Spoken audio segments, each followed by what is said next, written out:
Hello, I'm Brandon with the Lansing Chess Club, and I'm doing a project that I'm calling the Bounty Hunt for our club. It's going to be a monthly project, and I'm going to just try it at least for a couple months. Hopefully, we can drum up some interest. But the idea is every month I will pick a new theme, and I will ask for members of our club to submit games that exhibit that theme. Last month was the Elephant Gambit, and I was asking for players to send in games that exhibited the Elephant Gambit as the opening of the game and just wild, crazy games. And we got a couple really cool submissions. Thank you both that I got. Hopefully, we can get a little bit more interest this month.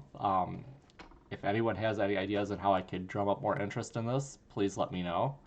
Um, I trying to get the word out at the club, and I think that with a couple months in, hopefully people start to see a little bit more.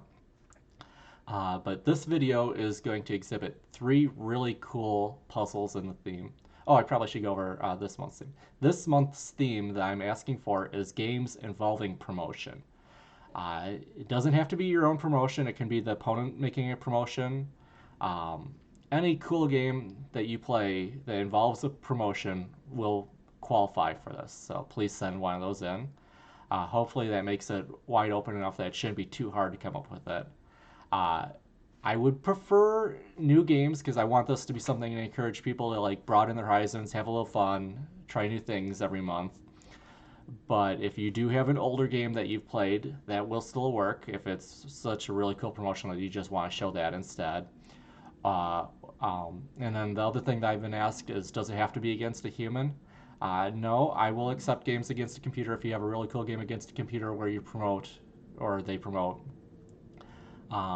In general, I do encourage playing against humans, but this is more just a fun project. So any fun game that you play, that's the main thing is I want you to play it. That involves a promotion will work. So yeah, let's jump in. I got three really cool puzzles here. So this is the first puzzle. Now would be a great time. This is going to be a checkmate in one. Uh, Now would be a great time to pause if you want to try to solve it yourself, but that might be a little bit tricky. I'm going to give a couple seconds and then I'll give in to the solution. So this one is perhaps, well, I guess all of these are going to be a little unfair, but this one is a bit unfair because this is no longer solvable under the current rules in one move. There was a time where it was the rules only required that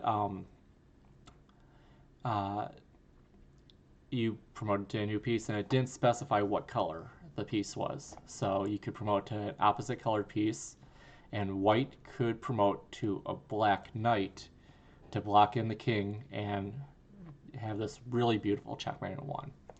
Uh, the current rules for chess, both FIDE and USCF, do prohibit promoting to another color piece, so you can't do this in a tournament if the situation occurs, and you'd have to go with the boring, I don't know, pawn takes rook to queen sort of checkmate and four.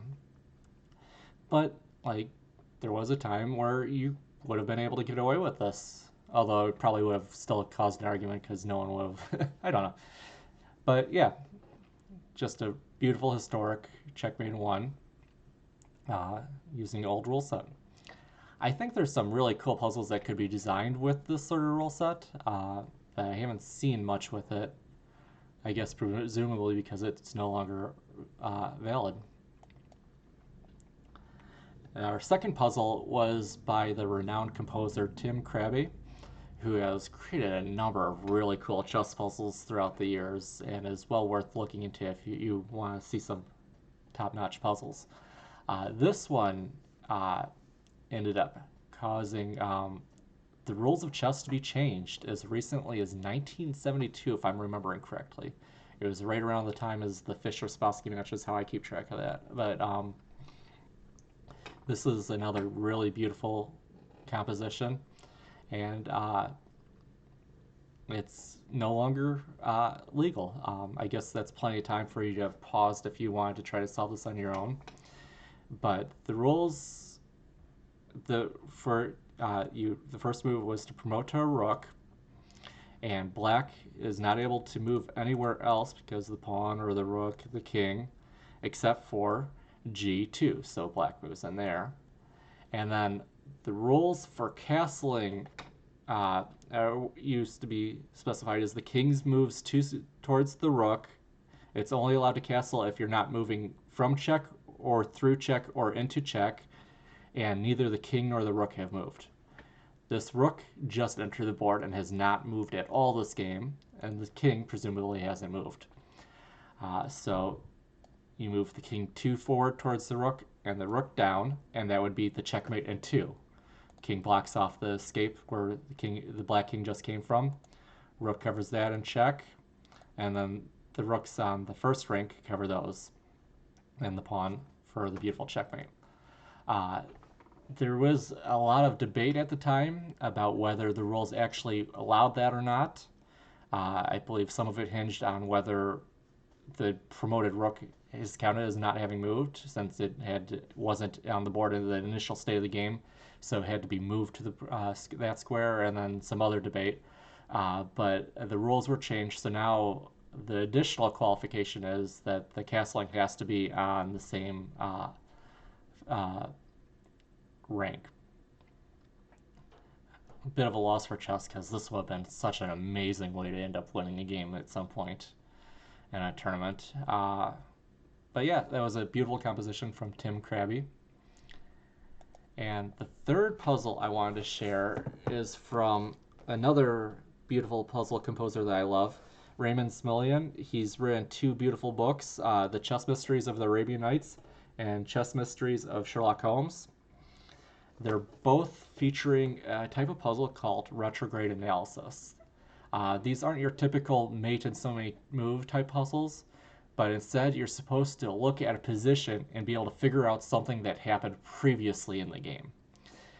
This is the first example from the Chess Mysteries of Sherlock Holmes book that require Sherlock and Holmes and Watson are starting out, and they come across this position where the players aren't there, and Sherlock Holmes tells Watson, "Oh, there's been a promotion this game. How interesting."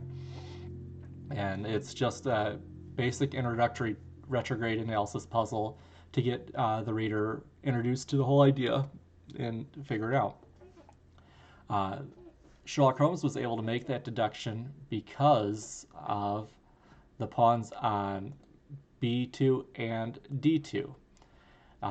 Since they're still on their original squares, they could not possibly have moved at any point in this game, which is the only way that the bishop that started on c1 would have been able to get out to move to g3. Since the dark squared bishop is on g3 now, it must have been a promoted white pawn that became a dark squared bishop, is how this is solved. Just a cute little puzzle.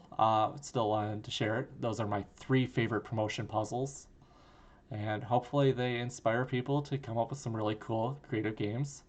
If you have a cool game at any point this month, please send it to bounty@lansingchess.club. I will be posting this video on our Facebook group and to the lansingchess.club site. And yeah, please let me know any feedback, any questions. I love any ideas on how I can promote this better, because I do think this would be a really fun, cool project for the club to just have a little bit of variety and just enjoy chess every month for us in a different manner. Thanks for humoring me and watching this video, and I hope you guys enjoyed those puzzles.